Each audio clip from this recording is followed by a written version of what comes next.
momentum. Pero this will be a... Oy! Nasa likuran ata. Penalty zone na, tatlong nahuli. Pero sapat ba yung kanilang damage? Parang hindi! Kasi pinagpapabaril! Kasi nandito yung Ohem na mapamatid din si Ohem. Kailangan na Demon Guy! Hindi na nagamit din. Layo si Demon Guy. Same with Edward. Pero sapat ba yung kakayahan nila? Sanji na ma-flicker na. Disperse. Demon Guy doon sa may bandang gilid.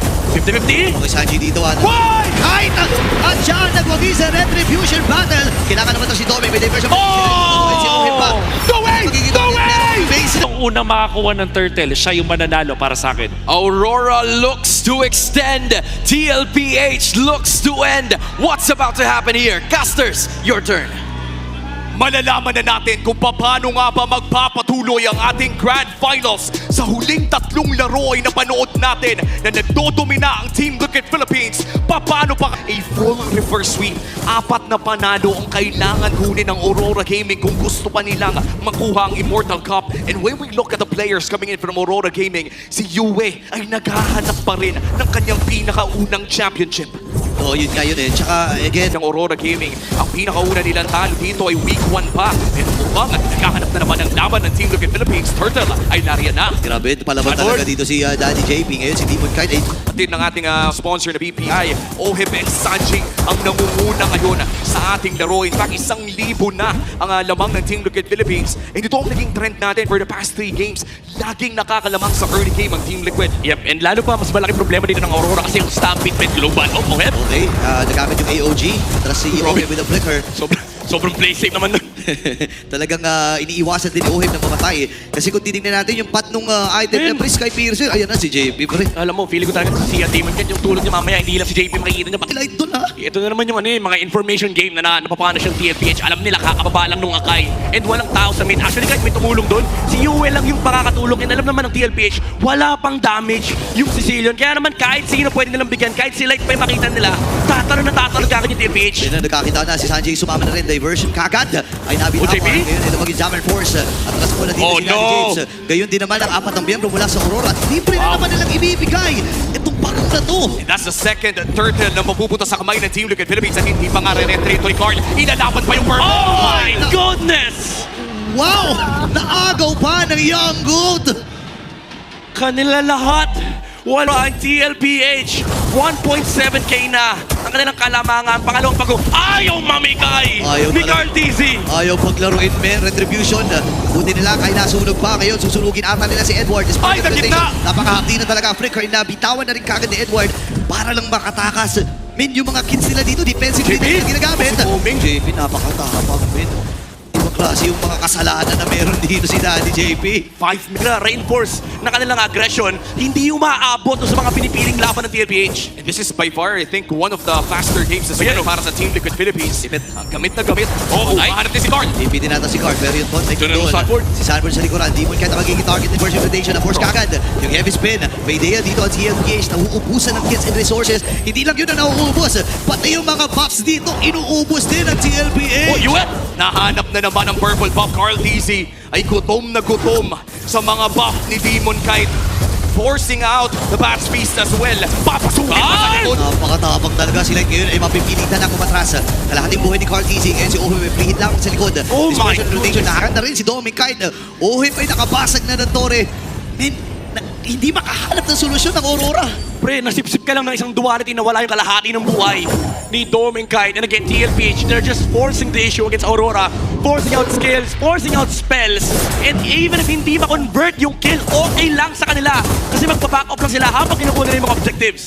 This is going to take so much mula sa side ng Aurora Gaming. They are facing the defending champions of MPL Philippines na gustong mag-back-to-back. And for JP na undefeated sa Grand Finals, papasagin at susubukan ng Aurora Gaming. Pero para bang wala silang mahanap na butas sa TLPH for the last 3 games. Counted na. Ito rin. Ibang klase na JP at ito si Sanford. Kung sino-sino na lang ang pinagtitripan nila. Ayaw magpahinga. Dito na ni diversion play. Wala atang ideya dito ang Aurora. Pasok si Cardi. Kitmama yung taunt, the flicker. May na-force na rin kagad. Even the back beast. Para dito kay Yue. Wala pa masyadong damage itong Cecilio na ito. Pwede na rin force ulit. Heavy speed. Demon Guy! Si Cardi na ata magiging sakripisyon nila. Napalalim na rin. At ibibigay na ata nila. Gamit yung penalty zone. AOG. Dalawa pa. Tapos si Sachi lamang muna yun. Pero nandun si JP para protektahan. Ang kanyang mga anak. Shoes ngayon naman si Sanford. Ay pupuntahan yung likod. Baka patayin din natin. nandun si Light, na-combo pa nga literal, and Oheb with a kill. With at least ngayon nakahanap na ng trade ng Aurora Gaming.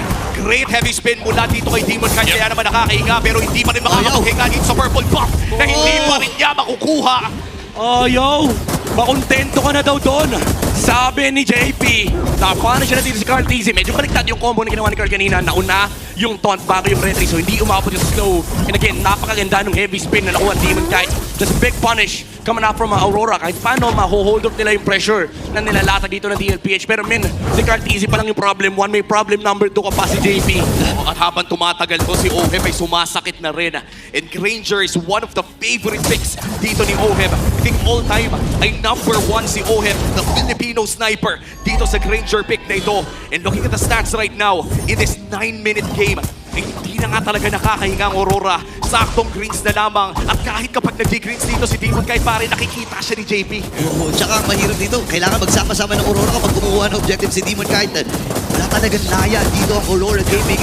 At ibibigay na nila. Wala silang choice pre. Kailangan nila ibigay itong lord na to. Hindi talaga sila pwede mag-contest. Lalo na may diversion pa. Pwede manggaling mula dito kay Sanji. Oheb.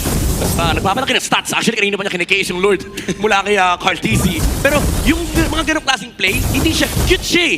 Pero sa totoo lang, super consistent mula sa TLPH. Lagi na lang nilalayer, men. Kanina pa yung Death Sonata sa retry ni Carl lagi magkasabay. Praktisado na talaga ang ginagawa ng Team Liquid Philippines. And here comes the diversion play. Ang tanong ay saan sila mapupunta? Demon Knight! Ay, bibigyan na naman nila si Demon Knight. Hindi na naman naagaw. Ay, hindi na naman niya nakuha yung kanyang purple buff. OMG! Talagang kanina pa ata, since minute 2, wala bang purple buff itong si Demon Knight. Akala mo nakafani yung akay.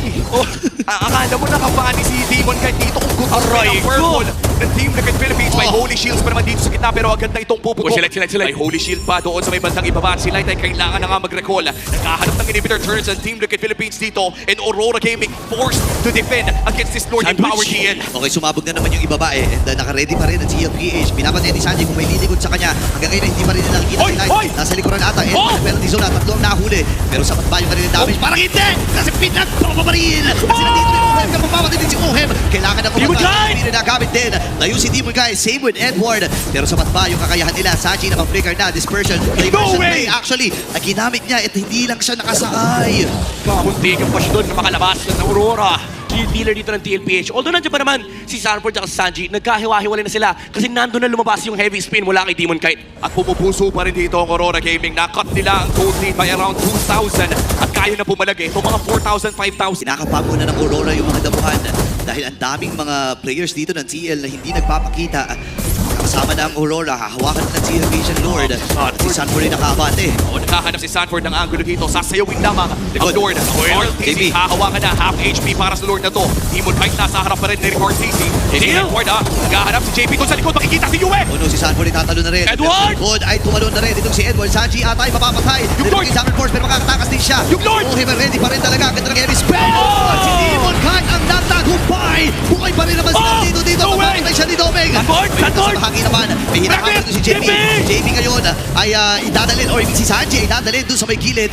Pero lalayo na muna sila. Sabi ni Sanford. Domeng Knight! Domeng Knight. Dahil na pag-Summer Force. Atras muna si Oheb dito. Sasaluhin ni Sanford lahat ng damage mula dito sa Aurora. Wow, Pero buhay pa rin siya! No way! Son, purify yung nagamit ni Domeng. Pero hahabulin siya ni Don ni JP!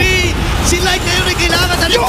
Ang papa na buhay! Pulse from Yue! Pero hindi pa rin sapat yung mga damage niya! 5 segundo para dito kay Demon Knight. Hindi no. naman susubukan ng Team Liquid Philippines na tapusin ito dahil may problema doon sa may bandang itaas. Miracle Lord Steal mula dito kay Aurora Gaming. Demon Knight binuhay ang pag-asa ng Aurora.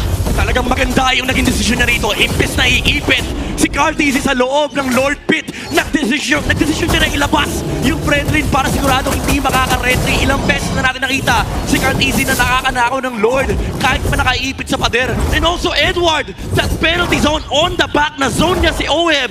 And even though they lost that E-point again, they get the Lord and they prolong this game. At yun naman talaga no ang kailangan when you're running a Sicilian on Yue. Kailangan tumagal ang larong ito. And looking at Yue right now, nakikita natin talaga yung kagustuhan niya na manatili dito sa Grand Finals. Ilang Grand Finals na tinignan ni Yue. Ilang fans na rin ang sumusuporta at umiyak kasama niya. Pero ngayon, sa game na ito, nakikita Nakita natin ang puso, but in front of Team Liquid Philippines, na walang awang sumusugod, ano pa bang natitirang win condition for Aurora? Ang kailangan ng Aurora dito. In terms of objectives, lamang pa rin naman ang Team Liquid Philippines, 1 Lord and 3 Turtles. Pero yung most recent Lord ang nakuha ng Aurora Gaming. Itong purple ay ilalaban na naman nila at hindi na naman ito makukuha ni Demon Kite. Ibang klase si Carl TZ, nakuha niya yun, ginamit ang kanyang retribution, naabot naman para doon sa pagsisimula ng ikalawang, actually katlong Lord ng laban na ito. Hindi pa naman ito yung enhance or yung luminous na Lord. And sobrang importante para sa Aurora na makuha. Kasi if ever man na makuha ng TL ito, maaaring ito na yung exclamation point pre. Oo. At sa init pa naman ng Team Liquid Philippines for the past 3 games, ay alam natin na ito lang ang kanilang kailangan para subukang tapusin ang larong ito. But for Aurora Gaming, prolonging this game, they have to take it 1 game at a time. Sinabi mo kanina Midnight, yung full reverse sweep. And I believe in the last few seasons, no, in the entirety of MPL Philippines, wala pa tayong nakakagawa nun. Yeah, and ngayon malaking task yun for Aurora. Tommy kahit hindi na niya hinahayaang maulit. Yung setup kanina, alam nila manggagaling sa likod si JP. Kaso nakikita nila ni Harit na medyo delikado ito for Aurora kasi pwede mag-turn yung TLPH. And kapag na-burn yung Zaman Force, ang pwede gawin ng TLPH is bumalik lang sa Lord. So kailangan talaga mag-iingat ng Aurora sa mga vision na pinapakita nila at binibigyan nila kay JP. Half HP para dito sa Lord. Walang Harit. Carl TZ, Demon Kite doon sa may bandang gilid. 50-50. Okay, Sanji dito. Why? Kahit at siya nagwagi sa retribution battle, kailangan naman ito si Tommy. May diversion. Oh! Go away! Go away! May sinakot na dito at Team Liquid Philippines at sa liga ng pinakamalalakas. Ira ng Cavalry ang papagaspas. Tuloy ang Golden Road dahil ang ihilangin kampiyon